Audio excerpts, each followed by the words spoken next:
Di negara lain itu sama, mereka juga mekanisme pasar.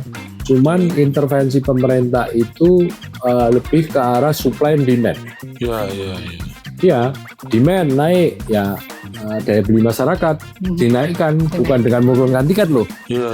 Ya, daya beli masyarakat itu naik, apa terjaga, walaupun tiketnya naik dia bisa beli kan. Betul. Hai, kembali lagi bersama POV Talk dari Bloomberg Techno. Dan kali ini kita akan membahas isu yang sedang cukup hangat, yaitu terkait dengan naiknya harga minyak mentah yang mengakibatkan kenaikan aftur dan juga ini dampaknya berkepanjangan terhadap penerbangan Indonesia maupun bisa berdampak kepada perekonomian Indonesia. Jadi POV Talk hari ini kita akan berbicara dengan lebih dalam lagi terkait dengan situasi penerbangan dan juga dampaknya kepada Indonesia. Tapi lebih dulu saya mau perkenalan. Ya, saya Maria Sarjana. Di sini kita juga ada host satu lagi. Siapa dia? Ya, Bang. Halo, beautiful people. Senang kembali bertemu dengan teman-teman sekalian. Hari ini, seperti sudah disampaikan Maria tadi, kita mungkin akan berbicara sesuatu yang sedikit aktual dan mungkin sedang jadi concern banyak orang juga ya, Mar. Karena bukan apa-apa. Orang sekarang berpikir ulang untuk melakukan perjalanan dengan menggunakan moda transportasi udara. Betul. Karena mereka sedang menghitung kayaknya kalau ngecek Traveloka, kita nggak boleh sebut brand ya. Gak apa-apa lah ya. Gak apa-apa lah ya, karena itu aplikasi yang memang udah umum dipakai orang untuk cek harga tiket ya. Di beberapa destinasi itu kayaknya harganya udah mulai naik. Iya, benar. Karena dari kemarin juga industri penerbangan sudah teriak-teriak. Betul. Ini nggak bisa nih kalau nggak di adjust, karena impactnya juga ke operasional mereka, ke keuangan mereka juga akan terganggu kalau tidak dilakukan adjustment. Dan kemarin hari Senin ya Pak, Pemerintah akhirnya kasih kebijakan. menjawab dengan mengeluarkan kebijakan untuk menyesuaikan fuel surcharge dengan menaikkan menjadi 38%. 38%, tiket 9-13% ya. Ya, itu in average. Mungkin ada aktualnya nanti, mungkin Pak Bayu mungkin akan cerita banyak ya. Mungkin Mar, sebelum sampai ke sana kita kenalan dulu nih. POV People, tentu saja POV Talk selalu menghadirkan narasumber yang berkompeten, yang luar biasa. Dan kali ini kita sudah kedatangan dengan Sekjen INAKA, Pak Bayu Sutanto. INAKA itu apa Pak? Indonesia National Air Carriers Association. Nah, jadi asosiasi perusahaan penerbangan Indonesia.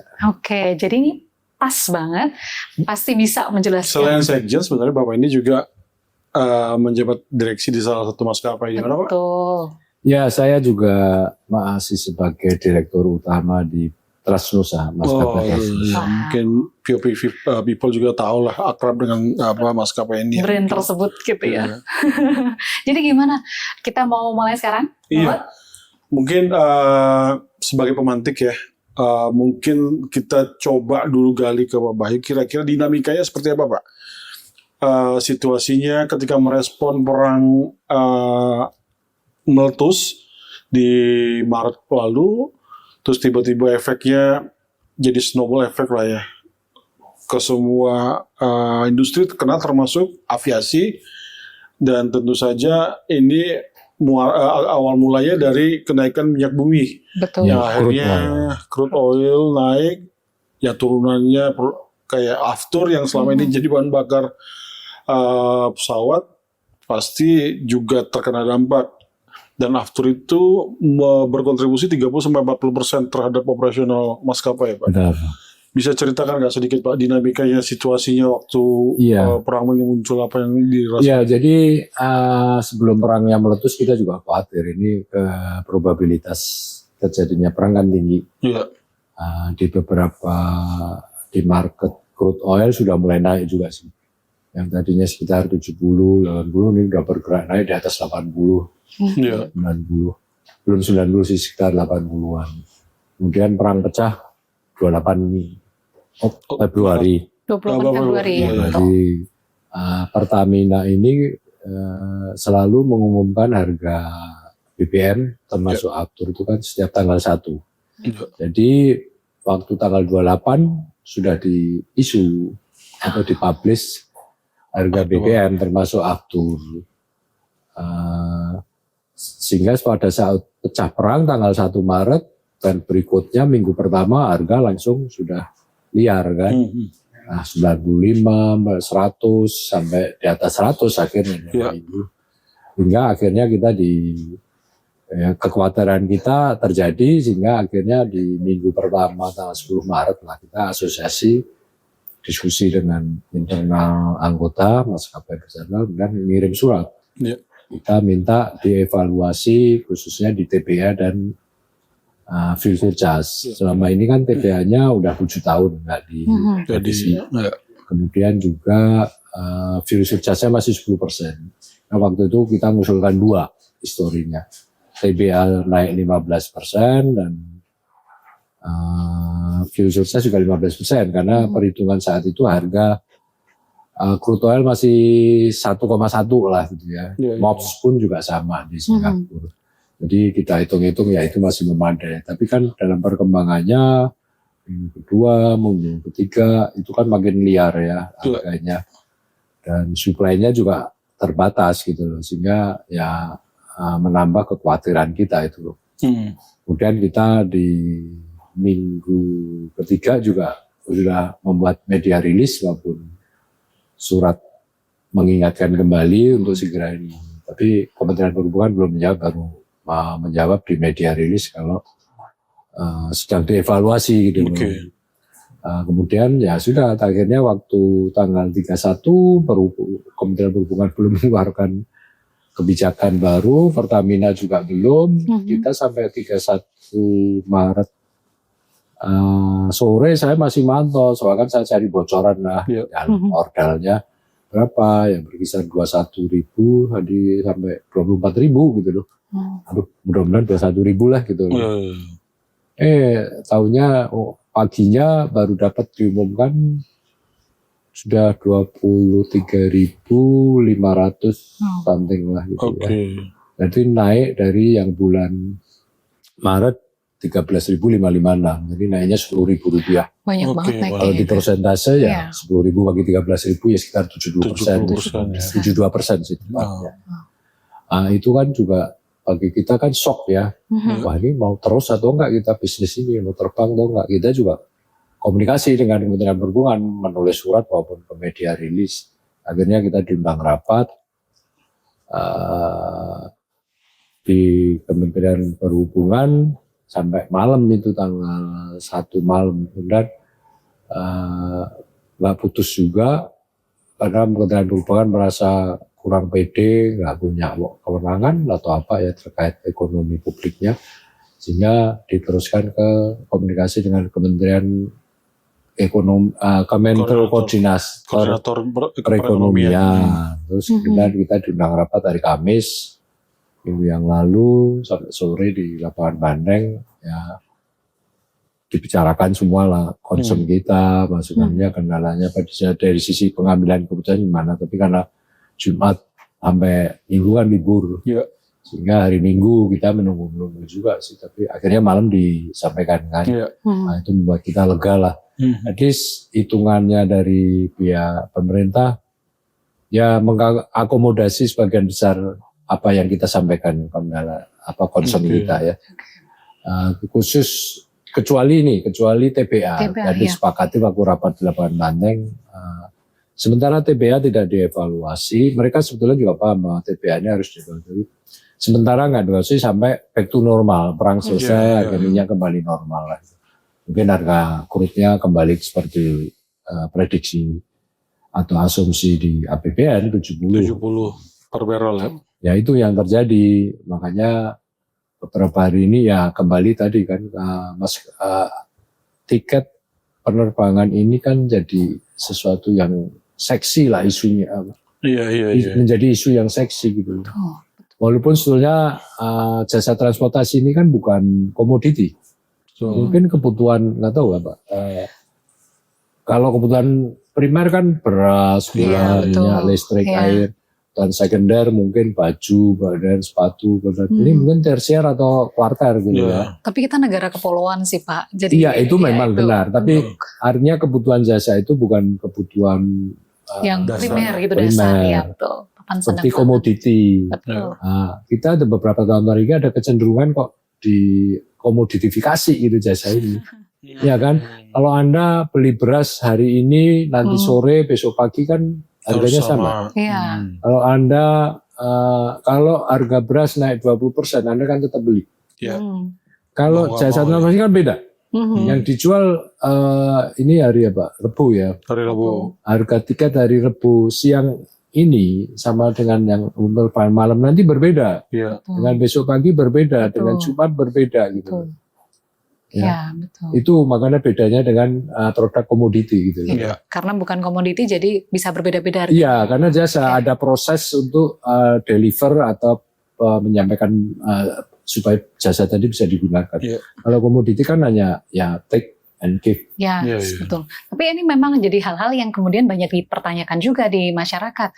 Kenapa sih harganya kok naik gitu? Bahkan sebelum perang ini kan banyak yang protes kan. Kenapa harga tiket pesawat tuh naik gitu. Terus kemudian kalau kita pencet tuh Pak ya, kalau di aplikasi itu, pengalaman saya pribadi nih Pak ya, kalau kita pencet terus-terusan gitu di jalur yang itu, terus jamnya sama, kira-kira atau tanggalnya sama, gitu lama-lama tuh naik. Nah itu banyak itu benar. Iya.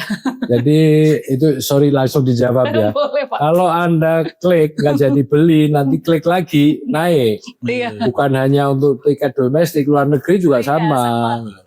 Artinya dia lu main-main ini kan. Jadi kayak gitu ya, itu algoritma. Tapi sebenarnya persoalan tiket ini udah menjadi persoalan lama. Puluhan tahun, Pak. Puluhan tahun. Lama banget. Kalau dalam beberapa waktu terakhir, ketika akhir tahun itu sempat ada isu harga tiket melambung sampai kita kan sering membandingkan kok pergi ke Tokyo harga tiketnya lebih murah daripada ke Labuan Bajo gitu misalnya. Ya itu Jayapura. Karena bukan komoditi. Iya. Satu ironi yang kemudian yang terpapar di masyarakat kita, kenapa bisa begini ya situasinya? Apa sih kompleksitas yang kemudian membuat harga tiket itu menjadi sedemikian mahal sehingga itu jadi sesuatu yang tersier banget buat publik. Sementara itu perjalanan yang hanya dilakukan domestik, bukan rute internasional. Kita dikasih harga yang lebih mahal. Mungkin masyarakat belum paham Pak dengan struktur pembentukan harga tiket kita. Sampai misalnya sekarang ini nanti ada shocking lagi harga nggak terkendali gara-gara harga minyak. Kemarin itu orang bingung harga tiket ini kenapa naik tapi nggak ada penjelasan yang clear juga. Mungkin Bapak bisa ngejawab sedikit Pak, apa problematika dalam pembentukan harga tiket? Jadi gini, secara umum di seluruh dunia bahkan tuh formula dari pabrikan pesawat dalam pembentukan harga itu pertama ada istilah disebut dengan CASK atau CASK. Ya, cost of available seat per kilometer. Ya. Itu disebut fairbase. Fairbase ya. Ya, per kilometer berarti jarak kan. Jarak. Tapi jarak pun ada koreksinya, biasanya nanti dikoreksi umumnya jadi ditambah karena ada faktor flight hours-nya. Berarti bisa per kilometer berapa? 1.000 gitu? Enggak, gini, kan ketemu ongkos jenis pesawat, jumlah kursinya, full burn-nya dan sebagainya akan ketemu apa yang disebut ukuran harga pokok, itu CASK namanya. Jadi cost of available seat per kilometer. Itu berapa sih? Kalau saya terbang dengan Boeing 737 atau Airbus 320 dengan 180 kursi, itu terbang 1.000 km berapa sih ongkosnya? Ya. Atau terbang berapa jam itu juga bisa. Itu berapa? Gitu. Dari situ airline baru nantinya menjual yang kalau di pembukuan airline menjadi RASK atau Revenue Available Seat per kilometer. Dan seat itu tidak semua misalnya 180 juga dihitung 180. Karena ada asumsi load factor. Dan load factor itu dipengaruhi banyak. Cuaca, jarak, fasilitas airport. Kalau dia runway-nya pendek, kita nggak bisa bawa 180. Waktu umumnya waktu take off. Ya, take off, landing itu semua dihitung. Jadi kompleks gitu loh. Nggak seperti bis kalau kursinya 50. Dihitungnya 50. Ya, 50 gitu loh. Ini nggak bisa. Terus kemudian juga ada Kalau penerbangannya agak jauh ada yang standby crew, karena kru itu kerja dibatasi hanya 6 jam misalnya, atau 4 landing gitu ya. Sehingga harus disediain kursi extra seat, namanya untuk extra crew, ada seat yang nggak boleh dijual. Oke. Itu bagian dari keselamatan gitu. Makanya detail sekali kita itu. Jadi tiap jarak tujuan, misalnya Jakarta Jogja, Jakarta Solo, Jakarta Semarang, walaupun jaraknya mirip-mirip, itu ada perhitungannya, CSK-nya berapa. Makanya harganya beda-beda ya. Berapa. Makanya di TBA itu beda-beda jaraknya. Jadi acuannya jarak atau jam waktu ada dua perhitungan awal. Jarak itu asumsinya tingkat kepadatan airport rata-rata sama. Tapi faktanya kan tingkat kepadatan airport beda. Berbeda. Di Cengkareng Anda mungkin ngantuk-ngantuk, pushback, bangun, loh kok masih nggak take off gitu loh. Ya kalau sibuk sekali atau cuaca jelek bisa aja taksinya aja dari terminal menuju runway mau take off itu bisa setengah jam gitu loh. Iya. Tapi kalau bandara sepi ya langsung. Iya, ya itu faktor koreksi sih bisa saya. Tapi jarak dulu plus faktor koreksi namanya block on block off. Block on itu begitu engine dihidupkan itu biaya sudah keluar. Ya baik biaya bensin, kemudian biaya sewa pesawatnya juga, kemudian juga biaya maintenance-nya. Karena udah bergerak kan, mesinnya udah berputar bergerak, itu berarti kan aus atau apa itu umurnya kan jadi berubah. Jadi variabelnya ternyata banyak banget. Block off itu waktu sampai mati, dimatiin itu block off. Tapi kalau itu biaya semua. Kalau ditetapkan oleh peraturan pemerintah, fairbase itu mengacunya ke jarak. Nah, ini yang kita lakukan artinya keberatan kita gitu loh. Karena contohnya Jakarta Lampung, jarak pendek kok TBA-nya harga yang dijual airline kok mahal gitu loh. Kan jaraknya separuh Jakarta Bandung atau sementara secara sama Denpasar Lombok juga gitu. Karena ada unsur cycle lagi. Ya kalau terbang 1 jam landing itu disebut cycle-nya 1:1. Tapi kalau terbang setengah jam 1 cycle ya 1-2 kan. Itu biayanya jadi karena amortisasi penyusutan engine mau landing gear itu selain jam terbang juga cycle itu landing sekali, satu cycles landing dan take off gitu. Itu makanya jadi mahal gitu. Apalagi pesawatnya makin gede makin mahal lagi gitu. Jadi tergantung dengan banyak banget variabel tadi itu ya. Kalau setelah fairbase dapat fairbase kemudian apa lagi Pak? Fuel surcharge. Itu tuh fairbase kalau ada kondisi luar biasa itu udah umum. Dari saya masih kecil baca perang Arab Israel, ada embargo minyak dari Arab dan 82-83 bahkan terakhir zaman Pak SBY itu 2008 Pak, perang Gaza Israel. Wah, sudah 2000 di atas 2010 ke 2014-an lah. Itu kan juga ada harga minyak sempat krisis juga kan. Iya. Jam 14-an Jokowi berarti. Ya. Sebelum Jokowi 2013-2015. Terus 2 tahun yang lalu sempat ada cuma berapa hari gitu.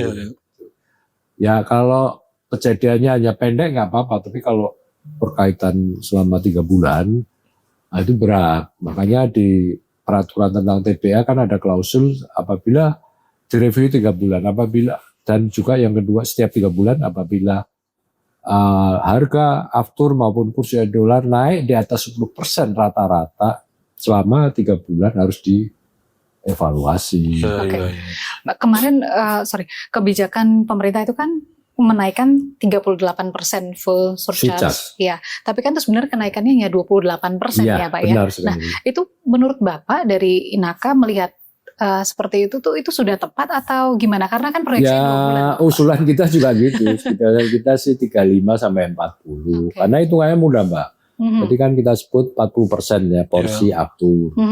Kemudian kenaikan harganya 72%. Kita hitung 70% aja. 70% kali 40% kan Ya, 28. 28, ya. Oh, jadi memang sudah sesuai dengan range yang diinginkan ya. Kemudian yang diumumkan Pak Menko Perekonomian itu kan selain fuel surcharge menjadi itu, kemudian juga ada PPN DTP 11% untuk harga fare base tadi, harga tiket tadi, harga pembentuk tiket itu harga pokoknya sekian. Ya katakanlah ya pakai patokan paling mudah TBA lah.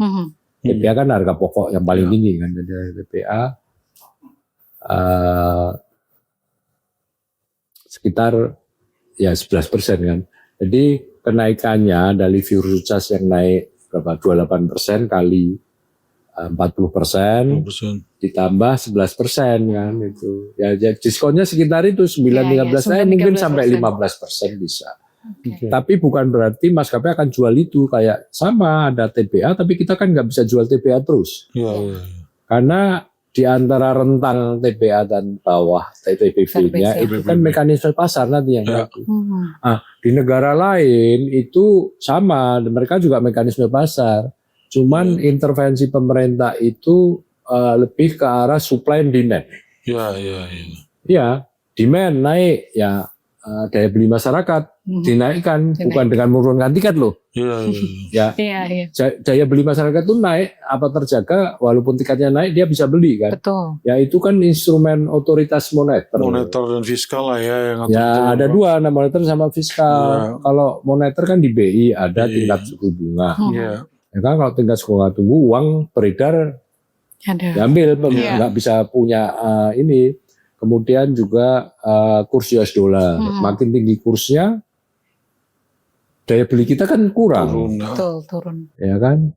Satu lagi inflasi, biasanya inflasi kan yang kontrol ya dari otoritas moneter. Itu kan daya beli. Tiap tahun kan kegerus, kita inflasinya 5% ya berarti kalau kita nggak naik gajinya atau nggak naik pendapatannya kan tergerus kan nilainya. Kemudian kebijakan fiskal tadi disebut Pak Utman, pajak, insentif, bansos itu fiskal itu semua. Ya, jadi melalui itu bukan malah harganya diturunin gitu loh, yang nggak jalan kan, karena ada batasan minimum yang harus dipertahankan supaya dia bisa beroperasi dengan safety, keselamatan dan nyaman. Artinya rezim TBA ini sebenarnya buat maskapai sendiri perlu direvisi lagi atau di-adjust lagi ya Pak? Ada dua sebetulnya karena kita kalau mengacu ke Eropa atau Amerika, mereka tuh liberal banget kan. Mereka yang kehadiran pemerintah itu sebatas memastikan bahwa pertama safety, yang kedua adalah layanan konsumen itu dilindungi. Kalau yang dilindungi itu layanannya. Delay segala macam itu memang udah masuk ranah pemerintah. Tapi kalau untuk urusan harga ya udah sebenarnya pasar aja. Kalau lu kasih harga tinggi ditinggalin sama konsumen. Nah kalau kita kira-kira bisa nggak mengadopsi yang sedemikian? Sebetulnya keusulan kita dari INAKA pelaku ya setelah kita benchmarking atau studi banding di negara lain, satu yang paling ideal TBA-nya dihilangkan. Pemerintah mengatur supply and demand supaya tidak terjadi monopoli saat ini seperti dominasi market share. Itu nggak bisa gitu kalau di situ. Kalau tetap ada TBA, range-nya yang dilonggarkan, dinaikkan. Kan faktanya dengan TBA pun ya mekanisme pasar tetap. Betul. Cuman kan dalam kondisi tertentu maskapai jadi nggak bisa ngapa-ngapain, yang harusnya bisa nabung untuk investasi berikutnya jadi nggak bisa kalau range-nya sangat mepet lah. Kalau ngomongin diliberalisasi itu kan biasanya konteksnya ya Pak, kita akan ngomong satu pasar yang efisien. Ya itu artinya tadi, kalau pasar efisien itu semua pemainnya itu nggak cuma beberapa player doang. Yang ditakutkan pemerintah kan muncul kartel. Karena misalnya penguasaan terhadap oleh dua grup maskapai besar itu bisa membentuk harga sehingga konsumen seolah-olah nggak punya ruang untuk bisa dapat harga yang lebih murah. Nah, untuk mengatasi hal itu apa kira-kira yang bisa perlu di? Iya, baik, saya ceritakan kejadian itu kan pernah di kasus KPPU yang kena kan Garuda Group waktu Arya Askara sama Lion Garuda sama Lion. Ya. Dia memang terbukti di pengadilannya KPPU itu. Ya kan? Ya itu akibat pasarnya tidak sempurna. Gitu. Iya. Makanya di negara lain dibuat supaya pasarnya sempurna. Sempurna, pemain banyak kan. Ya. Jadi kompetisi ada. Ya di kita kan enggak. Jadi artinya gini, liberal atau dibebasin tarif zonasi pasar kalau ada syarat pasarnya persaingan sempurna. Nah ini yang nggak ada gitu loh di kita. Ya memang kalau persaingannya tidak sempurna ya harus ada intervensi. Tapi intervensinya dalam hal supply and demand. Dan menjaga supaya tidak oligopolistiknya merugikan pihak konsumen. Ya. Itu yang ekonomi publik ini yang belum didiskusikan atau didiskusikan gitu loh. Ya kita paham Kementerian Perhubungan, Kementerian Teknis dikasih wewenang untuk ngutus ekonomi publik kan mendatangkan tarif itu. Ya kita tahu kan menterinya atau dirjennya kan bukan ekonom. Jadi ya kagok karena terjadi kasus apa? Online, ojek online maupun taksi online kan berapa kali bikin peraturan menteri digagalin terus gitu di Mahkamah Agung. Itu contoh gitu loh, gagap. Artinya gagap. Artinya memang dalam situasi yang pasar yang nggak sempurna ini kehadiran pemerintah sebenarnya perlu meregulasi ini soal tarif. Tapi pelaku industri sendiri sebenarnya agak nggak happy ini dengan regulasi. Ya role pemerintah ini. Karena industri itu bisa bagus, di negara yang bagus itu karena regulasinya. Ya betul. Kita itu menurut saya kalau bikin regulasi serba nggak jelas. Jadi banyak ketentuan yang dibuat diregulit atau diatur tapi nggak dikerjain. Padahal prinsipnya membuat regulasi atau kalau di perusahaan ada manual atau apapun lah buku petunjuk manual itu satu kan. Write what you do what you write. Jangan menulis yang nggak dikerjain gitu kan. Sama contoh kan di tulisan KM10 kan akan dievaluasi setiap bulan kan nggak dikerjain loh. Kenapa ditulis gitu loh? Itu very simple kalau kita itu suka, saya nggak tahu dari sejarahnya atau apa kalau bikin undang-undang peraturan bulat semua gitu loh. Dan selalu nggak ada yang bisa di fully executed gitu loh. Mesti ada pelanggaran atau nggak konsisten. Ini kan sama, jadi si pembuat regulasi juga melanggar, pelakunya juga melanggar. Ya contoh itu kan KM 106 pasal itu. Yang melanggar siapa? Nggak yang melanggar peraturan. Kalau nggak lakukan evaluasi 3 bulan. Pemerintahnya dong. Karena mereka yang regulatornya. Ya itu, makanya simpel kita itu. Makanya di negara lain, liberal itu kan intinya daripada mengatur hal-hal yang nggak perlu, dia melakukan hal yang lebih produktif. Makanya peraturannya dibuat simpel. Read what you do. Simpel kan? Do what you read. Kalau kamu sehari sikat gigi, ya bikin manual hariannya itu jangan. Wah, kok ini gitu loh. Terus satu lagi Pak, sebenarnya saya yang sedang jadi concern adalah struktur harga tiket tadi lagi. Kemarin kan akhirnya pemerintah mengeluarkan kebijakan untuk menangguhkan semua bea masuk untuk suku cadang. Yang ternyata itu tidak terjadi di negara lain. Bahwa kita bea masuk suku cadang itu kan membuat komponen operasional dari operator jadi mahal kan. Kenapa selama ini itu nggak disuarakan, Pak? Maksudnya kenapa sih orang di negara lain beli suku cadang tuh yang nggak semahal kita, biaya masuknya nol semua. Terus kenapa kita jadi besar seperti ini? Jadi itu kan efeknya ditransmisikan ke konsumen kan. Kita sebagai pengguna layanan pesawat terbang. Kenapa negara lain nggak sebagian besar bahkan itu di WTO, World Organization ada kan dia selalu bikin conference istilahnya round kan ya. Ada Uruguay round, ada macam-macam lah. Di Tokyo round tahun 79. Saya lihat dokumennya, Anda juga bisa lihat. Itu dari hasil Tokyo round WTO tahun 79 itu delegasi Indonesia hadir, itu ada absennya juga saya. Itu disepakati keluar apa yang disebut dengan Civil Aircraft Agreement (CAA). Jadi di situ diatur bahwa perdagangan antar negara atau perdagangan internasional untuk pesawat dan suku cadangnya, satu, tidak boleh dikenain cuti, itu biaya masuk kan, tidak boleh dikenain levy, pungutan, tidak pula dikenai taxes. Itu udah internationally practice gitu loh. Kita nggak pernah mempraktekkan itu, bahkan banyak birokrat atau pejabat pemerintah kita nggak ngerti gitu loh. Nah, kenapa itu diterapkan? Bapak kan mungkin udah lama di industri aviasi. Apa sih susahnya nggak bisa diterapkan itu? Nggak ada yang jawab sampai sekarang. Bahkan paham itu apa yang nggak ngerti. Saya mengenalkan ini kan 2-3 tahun yang lalu riset. Jadi kita kerja dengan asosiasi MRO. Kok kenapa ya? Terus saya riset sendiri. Ada ini saya kejar. WTO. Kita terakhir membuat surat sama Kementerian Perhubungan, sudah dibuatkan suratnya juga ke Menteri Perdagangan bahwa harus nggak perlu harus ratifikasi kan gitu loh. Karena Indonesia itu miskin ratifikasi kesepakatan WTO.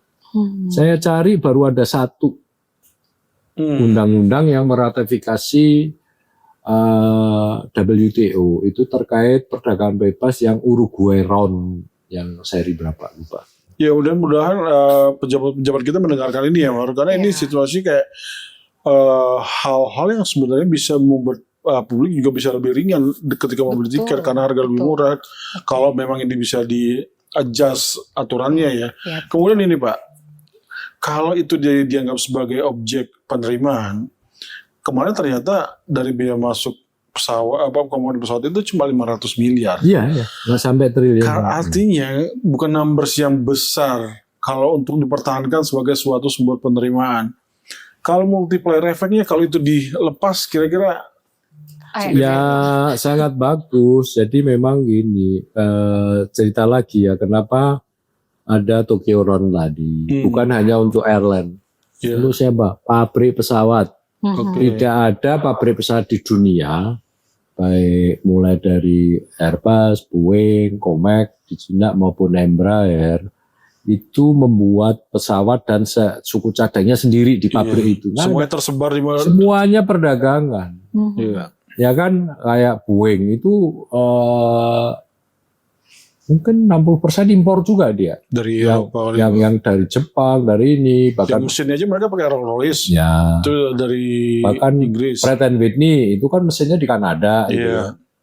Airbus juga sama. Dia bahkan badan pesawatnya pun ada yang dibikin di Italia, di menaikkan kereta. Kalau Boeing itu kita lihat sendiri pesawatnya yang memang didesain untuk ngangkut bodi pesawat 787 itu dari Jepang, dari Nagoya gitu. Itu karena impor berarti kan. Cina pesawat Comac yang dibuat hanya badan dan sayapnya. Mesin avionik, landing gear impor semua gitu loh. Ya kalau itu dikenai pajak yuk gimana gitu loh. Karena waktu kita ngajuin keringanan itu sebetulnya PTDI juga nitip.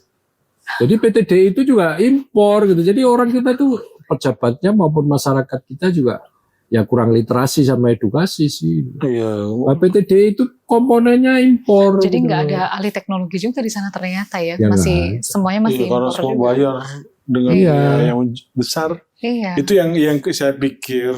Kenapa sih nggak dilihat multiplier efeknya? Ya saya nggak tahu.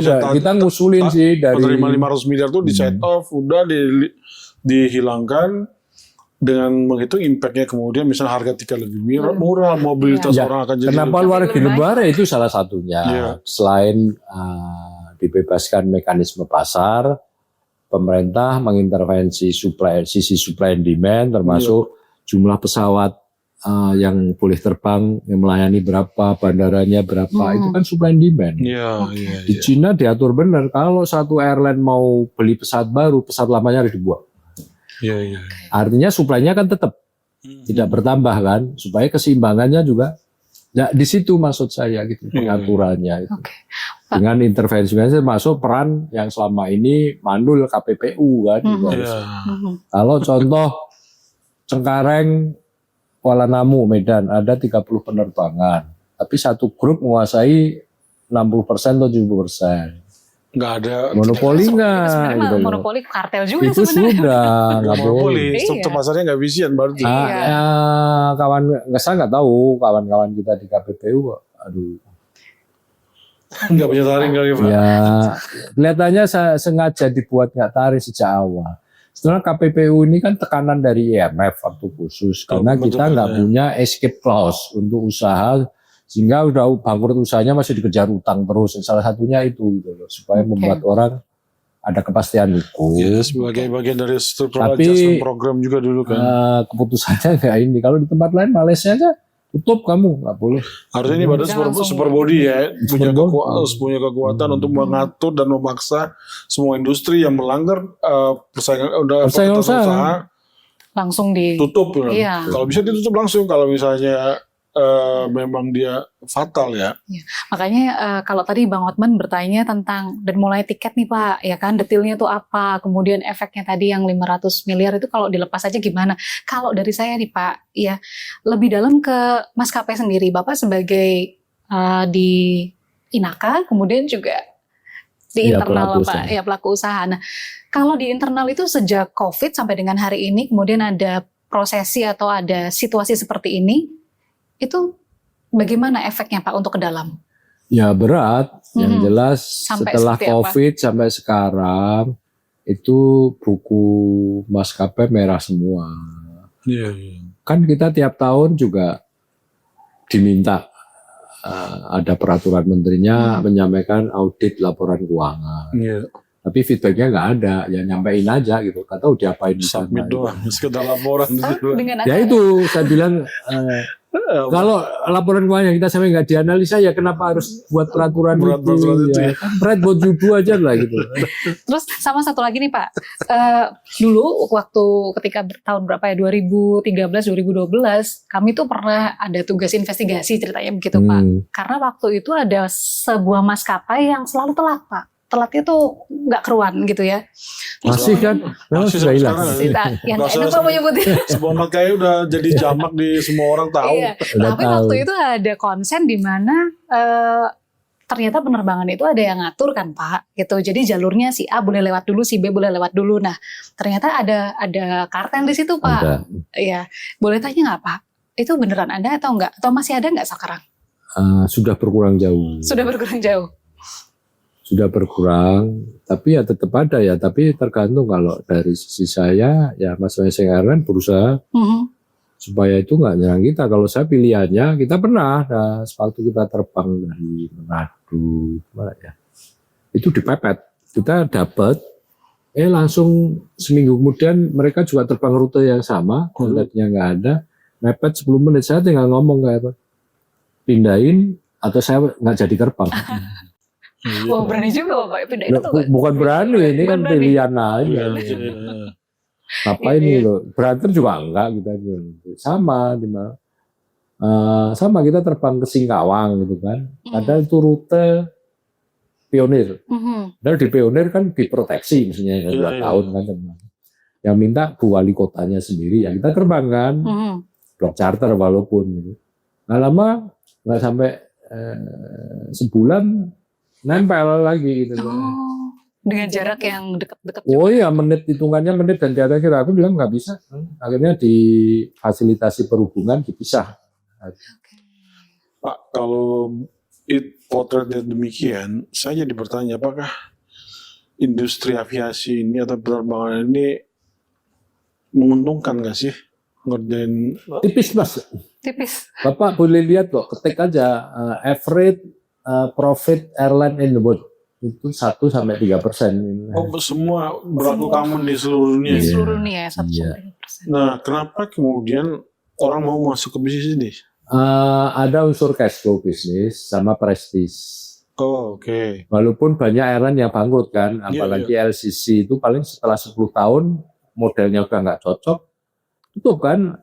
Sekarang yang dalam waktu dekat JetBlue udah kesulitan. Yang BBN itu udah tutup ya Pak? BBN bukan, karena dia konsep bisnisnya enggak itu. Jadi bukan dia, itu hanya Dia bisnisnya nyewain pesawat. Oh, I see. Wet lease. Sama Indonesia Airlines dulu tuh kan yang Iya. sempat Ya. Tapi tuh konsumen bingung sih ternyata bodong. Untuk penerbangan nasional, karena tiap negara itu kan harus prestis punya flag carrier. Flag carrier, Walaupun ya. perusahaan itu berkali-kali bangkrut jadi bail out. Di BL terus. Contoh Japan Airlines itu berapa kali? DHL Filipina juga. Airlines, Singapore Airlines juga. DHL juga kan Pak Jerman squad Ya, itu. kalau Middle East beda case-nya kan, sama memang sultannya mau invest. Dan kalau terbang dia bensinnya mungkin nggak bayar gitu. Jadi Soalnya udah punya ya sendiri. bisa bersaing gitu loh, makanya jadi Tapi gede. gini, kita berbicara soal kondisi geografis kita negara kepulauan seperti yang disebut sama Maria di awal. Sebenarnya moda transportasi yang paling efisien itu adalah Udara ya. Udara, iya. Karena untuk menghubungkan satu titik ke tempat lain di negara kepulauan ini lebih cepat dan segala macam, dan harusnya logika dasar saya bilang industri ini bisa menguntungkan Indonesia. Iya, Tapi harus ternyata begitu sih, Pak. semuanya berdarah-darah. Semuanya merah. Termasuk flag carrier kita sendiri. Ya, Yang itu udah parah banget kalau yang satu itu. Kalau Mau apa gak gimana menurut gitu. Mas Lukman gimana root cause-nya kira-kira? Regulasi atau saya market? berpikir itu sebuah persoalan regulasi. Kayaknya regulasi dan Karena sistem yang ada di situ tidak benar. Saya nggak tahu. Kesehatan dari maskapai-maskapai kita ini nggak bisa segera pulih karena barriernya basicnya dari aturannya itu Pak, regulasinya itu. Iya, kembali semua industri sehat atau enggak itu regulasinya. Ya. Sepanjang regulasinya untuk beberapa memang nggak bisa semuanya pasar persaingan sempurna. Iya. Kalau tidak pasar sempurna, apakah itu karena oligopolistik atau monopolistik, ya harus ada intervensi gitu, melindungi kepentingan pelanggan kan. Iya. Yang bagus memang ideal itu pasar persaingan sempurna, tapi kan nggak semuanya bisa. Nggak bisa. Karena industri airline ini mulai dari pesawat ya, itu oligopolistik. Pemainnya cuma ya 4 kan sekarang. Iya. Sama yang kecil-kecil nggak lebih dari 10. Komponen juga kayak kaca kokpit itu cuma ada satu yang bikin. Oh, itu khusus ya Pak? Iya. Berarti kan monopolistik kan. Iya. Yang lain-lain juga sama. Landing gear itu nggak lebih dari 3 yang bikin. Produsennya juga. Engine juga. Engine kan cuma Rolls-Royce, GE, Safran, sama Pratt & Whitney. Iya. 4. Iya. Karena memang bukan masif kan Pak. Bukan. Ya. Orang-orangnya. Ya, saya pikir sih pemerintah ya harus mulai mengakui bahwa kita ketinggalan dan lain-lain, dan harus membuat blueprint yang bagus. Iya. Karena harusnya ini bisa jadi momentum ya Pak. Ada Ya. situasi naikkan aftur yang gila-gilaan. Harusnya jadi situasi ini akan jadi bahan refleksi sendiri buat pemerintah bersama-sama dengan pelaku industri untuk menata ulang kali Iya. ya Pak. Ya. Karena kita ngusulin dibuat blueprint, ya nggak pernah. Nggak perlu buat blueprint nanti sendiri. Waduh. Gini loh, saya cerita negara tetangga kita, Malaysia. Saya kan ngajuin penerbangan ke Malaysia kan 6 bulan setelah kita terbang lagi, di tahun 2023 pertengahan deh. Itu kita pertama aplikasi kita harus ke namanya MAVCOM, Malaysia Aviation Committee. Oke. Sekretarisnya atau leadnya Ministry of Transport, Menteri di sana perhubungan juga atau lupa saya. Terus anggotanya banyak, ada Bea Cukai, ada Kementerian Keuangan, Turisme, macam-macam. Di situ dievaluasi kita nunggu. Mereka evaluasinya biasanya tadi supply and demand, manfaat ekonomi enggak kalau airline kita. Ya, dan sebagainya, karena kita akan bawa turis Indonesia banyak ke sana, salah satunya ya dikasih kan gitu. Ya udah, kita terbang sana. Oke. Enggak, setelah MAVCOM, persetujuan MAVCOM lari ke Civil Aviation Authority of Malaysia, CAAM. Kalau di kita perhubungan udara. Iya. Ini juga nama institusinya aja udah ketinggalan zaman gitu. Di negara lain CAA semua, Civil Aviation Authority of Vietnam, of Thailand, of Filipina. Kita nggak punya kan, Pak? Dan Kita Dirjen Perhubungan Dirjen Udara Perhubungan doang. Udara. Dan penggunaan Kan punya DGCA. Dirjen Perhubungan Udara. Jadul lah ini masih. Namanya masih harus diperbaiki Oke, juga isinya. Dan sedikit itu independen, CAN itu kayak sedikit FAA. disclaimer biar kita Hmm. cover both side juga. Jadi POV Talk People, kita juga sudah berusaha untuk mengundang Betul. pihak Kementerian Perhubungan, Betul. Dirjen Perhubungan Udara. Sampai kemarin kita Approach. coba hubungi Oh, mereka. wow. Mereka belum Belum punya tepat waktunya. tepat waktunya. Belum cocok waktunya. Sehingga misalnya kita tidak berusaha untuk mengkritik ini secara sepihak. Apapun yang kita bicarakan hari ini, kita berusaha untuk membangun sebuah konstruksi yang baik buat industri ini tentunya. Jadi tolong dipahami kalau kita berbicara sedikit kritis, Iya. itu upaya kita membangun ya Pak, bukan berusaha untuk Nah, yakin. sebetulnya kita Betul. kasih feedback Betul. masukan untuk industri Supaya mendatang didengar. lebih baik. Betul Pak. Baik bagi regulator, baik bagi pelaku usaha. Ya, Contohnya, mereka salah satu tugas perhubungan selama ini dikerjain bahwa itu kan mengawasi tarif batas atas bawah dengan domestik. ya. Ya, ada tugasnya repot kan mau lebaran. Sementara yang internasional kan nggak diatur, Betul. kan nggak diawasi. Iya. Bisa ya, lebih punya produktif, ya otoritas. lebih enak kan. Pak, Itu yang simpel aja. ini saya kembali curious tentang keadaan maskapai sebetulnya Pak. Nggak apa-apa ya Pak ya? Oke, udah agak deg-degan tapi dilihatin ya saya. Gini Pak, kalau melihat dari situasi sekarang yang terbaru kan sudah gencatan senjata sudah, brand juga kayaknya udah turun jadi 94 ya kalau nggak salah. Iya, ini, hari gitu. ini. Ya.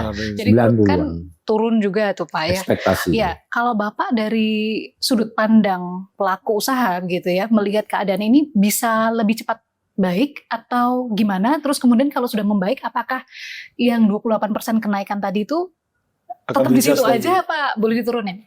Iya, jadi gini, pertama ya itu baru hari ini kan, Iya, ya, iya. karena ada mau deadline, ya mau nggak mau Irannya juga keder juga sih, gitu. Kalau nggak jadi pemimpin karena dibunuhi semua kan. Iya.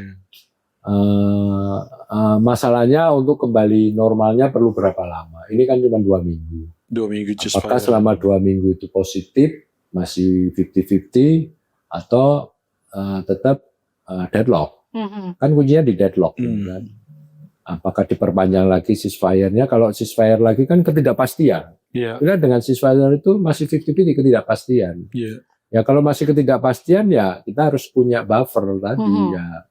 Sebenarnya filsurcas ini nggak perlu diatur kalau saya. Di negara lain kan otomatis saja pada bergerak sendiri. Gitu loh. Kalau dia kemahalan kan nggak ada yang naik juga. Iya, iya. Ya kan? Terus karena TBA kelihatannya pemerintah masih kekeh dengan rezim TBA ini, ya harus dievaluasi aja sih.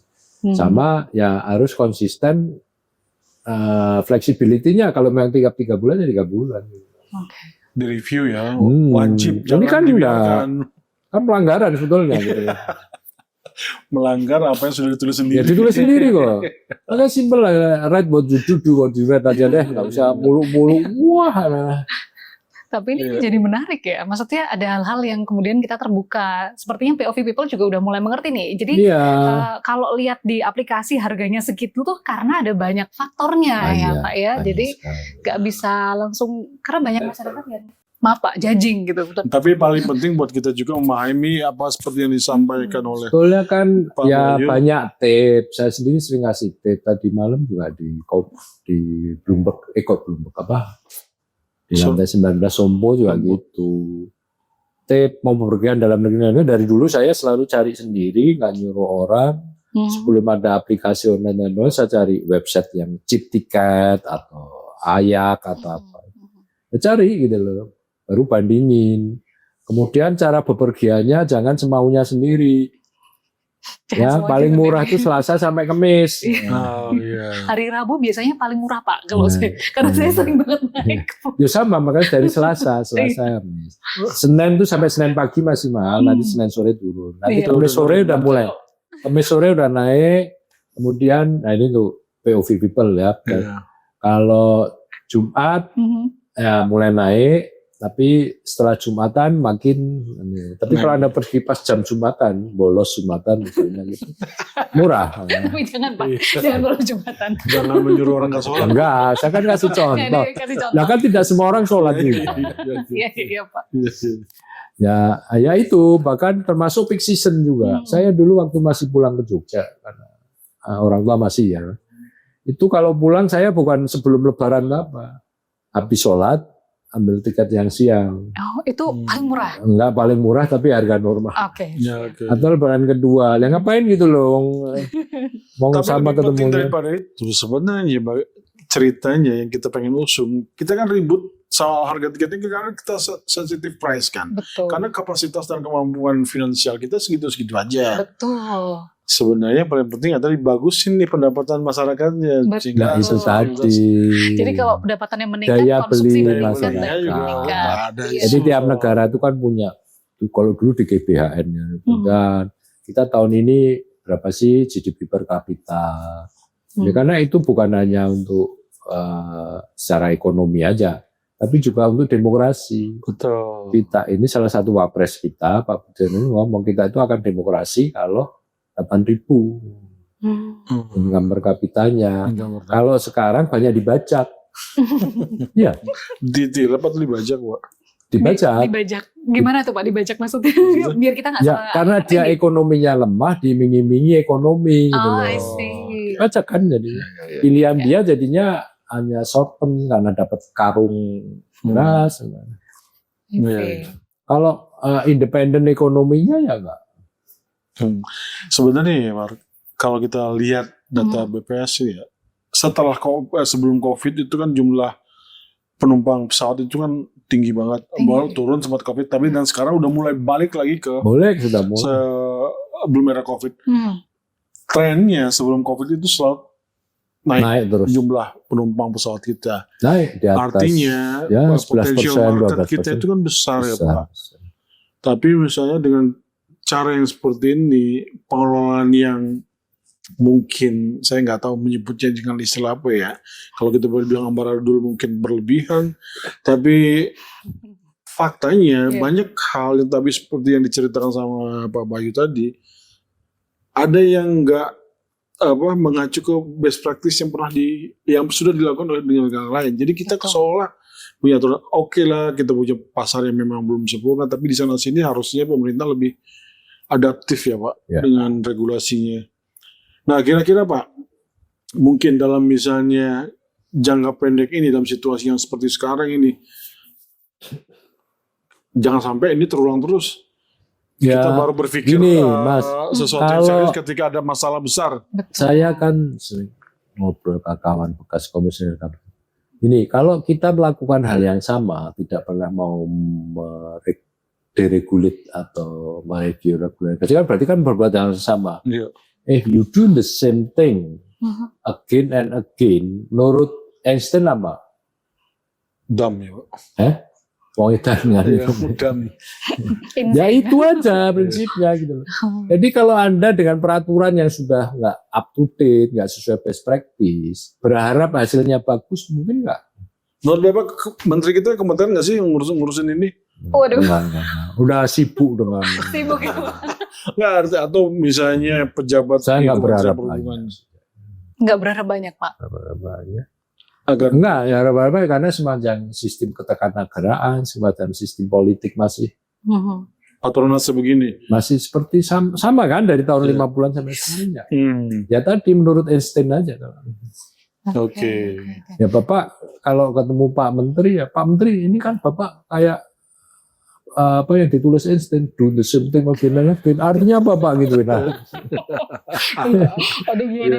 Iya. Tapi mungkin kita perlu memang mengingatkan para pembuat kebijakan gitu untuk kemudian mereview lagi apa yang sudah mereka tulis itu dilaksanakan dengan baik ya, sehingga tidak ada yang dirugikan gitu, baik konsumen maupun pelaku usaha. Dan kita juga pengen pemerintah itu menghadapi situasi kayak gini tidak dengan cara yang sporadis. Jadi tertata, rapi, ada antisipasinya ketika ada shock seperti ini, mereka sudah punya planning untuk menyusun strategi ini, solusi yang akan diberikan kepada pemerintah. Yang sebenarnya juga jadi bikin kaget, sebetulnya kita ternyata tuh 21 hari, 23 hari cadangan minyak itu karena memang kita nggak punya tempatnya. Nah itu juga sepertinya memang nggak cadangan minyak nggak ada ini ya Pak ya, pelatihan untuk kalau misalkan ada apa-apa gitu. Karena itu cadangan minyak itu ditulis kan 2 tahun berapa waktu belum kompleks lah hidup di dunia itu belum.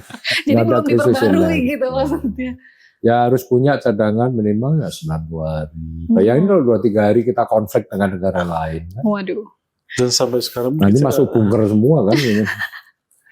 Harapannya. Tapi buat industri penerbangan aftur aman, supply aftur aman sampai berapa lama Pak? Ya kalau yang kami dengar sumbernya pemerintah ini tadi malam kan ada salah satu ekonomis UI yang jadi badan komunikasi pemerintah. Itu jadi narasumber ya nyebutkan cadangannya yang di dalam tangki mungkin sekitar 30 hari. Tapi jaminan uang ataupun pasokannya itu 60 hari. 60 hari. Makanya pemerintah ya kita akui apresiasi juga pemerintah walaupun ya ini tetap bisa menjamin ketersediaan karena yang repot kan murah tapi nggak ada barangnya kan mau ngapain? Iya, itu sih. Mendingan mahal dikit tapi ada barangnya terus. Jadi yang on the go juga aman ya Pak ya? Katanya aman juga yang BBM normal dan sekarang ini harga aftur kita paling murah se-ASEAN. Itu karena intervensi pemerintah atau harga marketnya? Pertaminanya yang kenaikannya marginnya sedikit kita. Marginnya sedikit. Di Malaysia sekarang nggak ada subsidi lagi, subsidinya dikurangi. Dulu sebulan 500 liter, sekarang katanya cuma 200 liter yang RON 90. Kalau untuk aftur udah lebih mahal Malaysia dibanding Indonesia. Oke. Mungkin buat closing ya Mar, mungkin apa yang kira-kira Bapak pengen sampaikan untuk POV people di luar sana soal struktur tiket ini yang paling penting fokus jadi perhatian dan juga sebenarnya untuk ingatin pemerintah juga. Ya. Poin-poinnya kritikalnya apa Pak? Harus secara bertahap kita menuju ke persaingan sempurna ya, persaingan sempurna. Jadi distorsi-distorsinya yang ada dihilangkan kan. Monopolistik rute, monopolistik. Kemudian juga pemerintah fokus sebagai mengatur supply and demand dan ya harus tegas, harus nggak pilih kasih gitu loh. Itu yang bagi pemerintah ya kita dukung sih gitu karena kalau regulasinya sehat ya membuat industrinya juga sehat. Tuh regulasi penting ya. Regulasi sehat. Kalau bagi para POV people yang traveler ya bijak lah kalau mau bepergian gitu. Banyak cara kok sebetulnya. Misalnya, wah jadi piknik mahal. Enggak deh, aku pernah naik dari KRL dari Tanah Abang ke Rangkas Bitung 2 jam cuma 3.000. Sana bisa makan durian dengan. Loh iya kan, ngapain ngeluh? Loh bener. 2 kali saya ke sana. Makan nasi di depan stasiun tuh enak banget. Emang menikmati? Menikmati situasi seperti itu? Iya. Luar biasa sih. Luar biasa. Mari ada kayak closing. Jadi perbincangan kita hari ini nih Bang Hotman, sebenarnya nggak cuma hanya membahas soal aftur itu sendiri, tapi bagaimana dari sudut pandang pelaku usaha ini melihat industri penerbangan Indonesia ya kan. Tadi dari Pak Bayu sudah menjelaskan banyak banget. POV People pastinya juga ada masukan atau tambahan informasi yang berguna. Tadi juga ada tips untuk milih ini ya tiketnya kapan gitu. Waktunya yang terus terang ini berguna juga buat saya Bang. Ya saya juga tahu juga. Terus terang saya baru tahu tips ini. Jadi ya nanti mungkin di lebaran berikutnya ya kalau mau beli tiket itu pas habis sholat Id gitu ya kan. Kosong dulu. Ya, tapi anyway apapun yang disampaikan tadi dalam diskusi kita hari ini POV People, POV bisa ambil yang baik karena memang apa yang kita bicarakan adalah hal yang real terjadi di Indonesia saat ini di tengah ketidakpastian perang Timur Tengah dan sepertinya kita juga masih akan terus memberikan informasi tentang atau di topik-topik berikutnya yang lain yang juga menarik ya Bang Hotman. Ya, oke. Jadi mungkin sedikit lagi juga saya mungkin akhiri. Mudah-mudahan apa yang kita bicarakan hari ini menambah perspektif baru buat POV people yang mendengarkan, terutama kita dapat banyak hal dari Pak Bayu selaku orang dari asosiasi dan juga pelaku di industri. Mungkin Saya juga mengucapkan terima kasih Pak. Sama-sama, Mas. Sudah mau Terima kasih diundang Terima kasih, Pak. Tapi podcast mungkin nanti kita bergengsi. akan berbicara Silahkan. lebih dalam lagi. Bisnis ya. Mau bicara kuliner boleh. Aduh. Karena Bicara nonton konser boleh. kita senang dapat orang-orang yang punya kapasitas yang bagus untuk berbicara, karena ini sharingnya knowledge, bakal menambah knowledge banyak orang ya. Oke. Terima kasih, mungkin demikian dari saya. Maria, silakan. Waduh, karena sudah sampai di akhir-akhir, jadi kita undur diri dulu, pamit. Nanti POV Talk akan kembali lagi dengan narasumber yang luar biasa lainnya, dan dengan topik yang paling menarik yang akan kami suguhkan untuk POV People. Sampai jumpa. Sampai jumpa. POV Talks.